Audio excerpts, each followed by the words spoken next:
Christmas is a time for looking at change and looking at tradition, and there's no better film in the canon of the American musical than Fiddler on the Roof to document that issue. A little bit ironic. This is the story of Tevye the Milcha, based on the stories published in a book called Tevye's Daughters. It's a staple of Yiddish writing and charts the interplay between inevitable change and tradition, which has been stable, says Abraham Khan, for centuries and is represented by the fiddler. Of course, the stability is interesting because at the end of the film, the fiddler follows the refugees. The spirit of Judaism is not going to stay in the shtetl. But equally, the rabbi in the film is quite determined not to listen to the winds of change. If I want bad news, says the rabbi, I'll read about Noah and the flood. Perchek instead embraces change and ends up in a prison colony. The daughters, Tzeitel, Hodel and Chava, defy tradition in various ways and express their frustration with tradition, initially in the song Matchmaker, and then in their various interactions with their chosen partners. Choice is the expression of change, but it's the degree of choice that represents the challenge that they make to the traditions that they've inherited. For Tevye, the marriage Chava proposes to a Russian farmer is unthinkable. This is marrying out. Tevye calls the farmer, the Russian, a creature. The world is changing, Papa. No, Chava. Chava, some things do not change for us. Some things will never change. We don't feel that way, she says. Don't you understand what that means, says Tevye. Marrying outside the faith? But Papa, no! I said no, never talk about this again and never mention his name again. Never see him again. This is a show that made its Broadway debut in 1964, and the tale adapted into the iconic 1971 film by Norman Jewison, who oddly was, I think, the only member of the film's creative team who was not Jewish, despite his name, is not merely a narrative about a Jewish community in a Russian shtetl, but an universal exploration of the tension between the old and the new, the individual and the collective love and obligation. Tevye tries to deal with the issue and he fails. For Tevye, tradition is about the daily cycle of milk deliveries, whatever is going on inside his brain, the nigunim, the wordless singing, the yabba dabba dibba dabba, making ends meet, wanting money, having none. Let's see what kind of mischief can I play on my friend Tevye. Tevye thinks God is saying. Tevye is always talking, he's always quoting unattributed sayings. As the good book says, when a poor man eats a chicken, one of them is sick. Where does the good book say that? All right, it doesn't exactly say that. It doesn't. All Tevye's sayings are rubbish. As the butcher says, Tevye, I'm not marrying your daughter, I don't have to listen to your sayings. It's true. Tevye's sayings show that he doesn't understand the traditions he's quoting, but that doesn't change their value. In fact, the only time when Tevye is actually given a mission, he's told by the police to warn the villagers. He doesn't warn anybody, he doesn't say anything, and the wedding proceeds and is then disrupted by the violence of the police demonstration. It's an extraordinary character who speaks when he's not supposed to and doesn't speak when he is supposed to, who lives this internal monologue, a fascinating character.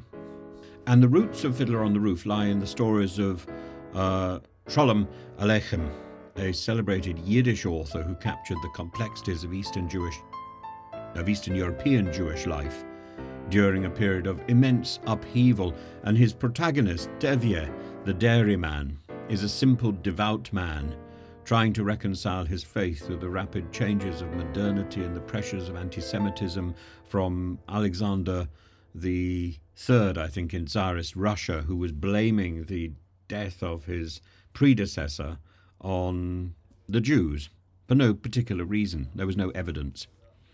And these stories reflect the profound changes faced by Jewish communities as they grappled with industrialization, pogroms, the beginnings of mass emigration, mostly from what is now Ukraine.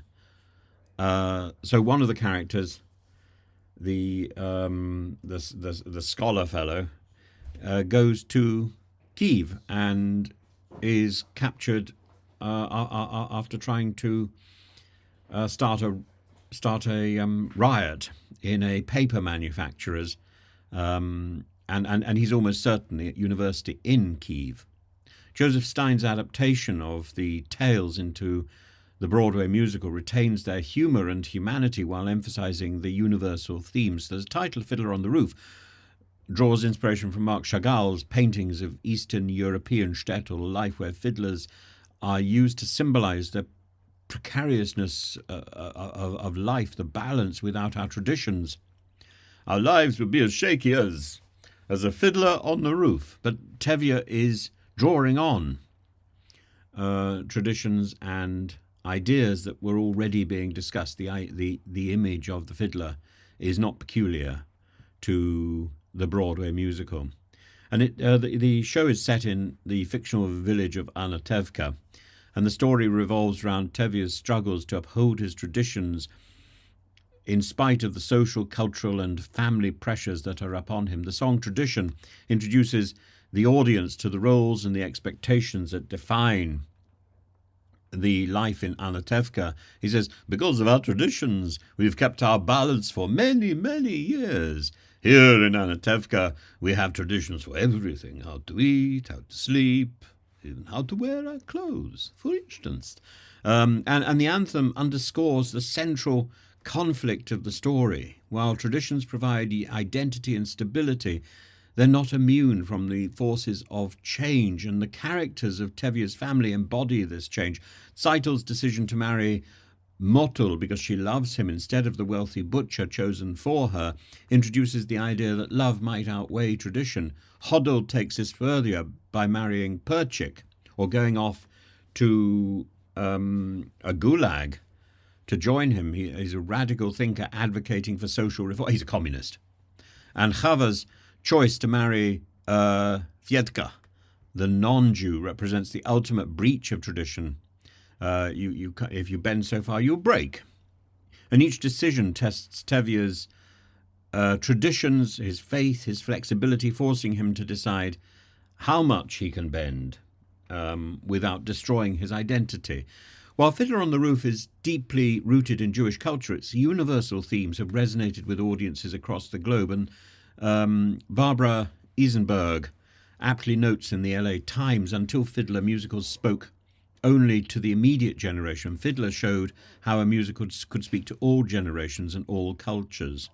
And the global appeal of Fiddler, and I think also later on The Sound of Music, stems from its exploration of generational conflict, the immigrant experience and the challenges of modernity.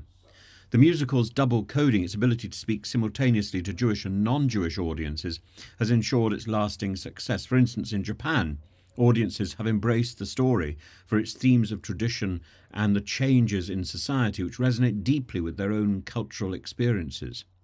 Tevye, brought to life initially by Zero Mostel on Broadway and Chaim Topol in the film, is the emotional and moral centre of the story. As Seth Volitz observes, Tevye embodies the personification of the Jewish immigrant and the universal grandfather of Jewish America. His wit, his charm, his warmth, his constant dialogue with God, where he turns blessings into curses and curses into blessings. When the fellow is brought into when the student is brought into the home, Tevye's wife says, "Oh, another blessing." And Tevye's humour often masks the pain. For example, when grappling with his daughter's choices, he asks, "Did Adam and Eve have a matchmaker?" His negotiations with God reveal his vulnerability. "I know we are the chosen people, but once in a while, can't you choose somebody else?" 50 years on from the film adaptation, Chava's role epitomizes the tradition, or the tension between the tradition and the modernity that defines the original stories and the subsequent adaptations. In the original tales, Chava's intermarriage with a non-Jew causes irreparable family estrangement. And in the 1939 Yiddish film Tevye, it sharpens the critique to challenge anti-Semitism and the perils of assimilation, framing Chava as a cautionary figure. But in the 1971 film, she becomes a sort of bridge to understanding and progress, and her marriage to Vidka, initially is a rejection of tradition, but it becomes a symbol of hope and tolerance, culminating in Tevye's reluctance with some sort of blessing. And the shift reflects the post-Holocaust American experience, prioritizing assimilation and embracing modernity. The 1901 film adaptation, directed by Norman Jewison, who brought the story to the global audience, and his attention to detail inspired by Roman Vishniak's photographs of pre-Holocaust Jewish life, that sort of final chapter, and filmed in Yugoslavia, immersed the viewers in this world of Anna Tevka, and the film's haunting conclusion, where the villagers leave their homes under duress and they walk in that long line across the bridge, reflects not only the historical realities of Jewish displacement, but also the universal pain of losing one's homeland. And the film's release came during a time of significant social change in America, the civil rights movement, the second wave feminism, the Vietnam War, making its themes of resilience and adaptation particularly resonant.